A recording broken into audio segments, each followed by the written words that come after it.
The only acceptable weakness in capitalism, patriarchy, and racism is when your weakness gives you more opportunities and makes you more money. Wearing your heart on your sleeve, that's not the weakness that you want to lead with. The unshakable Taylor Swift having awkward dance moves, that's a good weakness that keeps her relatable to her specific audience. Beyonce being the diva that she is with an incredible voice, her dancing, if you've known Beyonce during her peak, her talent was unmatchable. If she wasn't patriarchal and all about her man, she would not have survived the jealousy and hate from her very audience. Same thing with Britney Spears. She's a warm Southern girl, killer dance moves, but she isn't trained to the level of Tate McRae. Also, they really killed her voice talent. Older videos of Britney Spears when she was a young child show that she had a deeper voice and some talent. She obviously doesn't have the range of someone like Whitney Houston or Mariah Carey, but certainly she did not have that baby voice as almost no range. But again, she had to be attainable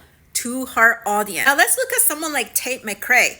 Her dancing is unmatched. She is professionally trained and she is just too good for anyone to think that they could do that. Britney had really good moves, but her dance moves weren't complicated to the level where an average talented or average trained or a regular person who trained a lot, they will still be able to copy her moves to some level. Whereas Tate McRae's routines are impossible to copy, even imitate, if you're not a professionally trained dancer. That's also why Tate McRae may not be as popular. She didn't really catch on like Britney Spears. And a good thing that her voice isn't like Mariah Carey's or Whitney Houston's, because that will create too much of a perfect image and her fans would be intimidated as it will trigger their fragility too much. Your social media influencers, if you look at the most popular ones, the ones who have millions of followers, the ones who reach the heights really quickly, they intentionally play on this weakness game. However, you need to have enough of a strength first before the weakness can be an advantage to you. You can't just be all weaknesses because that's not aspirational. That just makes you a loser. If your weakness is not appealing to your audience, it doesn't make them feel safer, then it's no longer an advantage. Social elegance training is about understanding what weaknesses can help you, and sometimes those weaknesses can leverage to make a lot more money than not leveraging those weaknesses.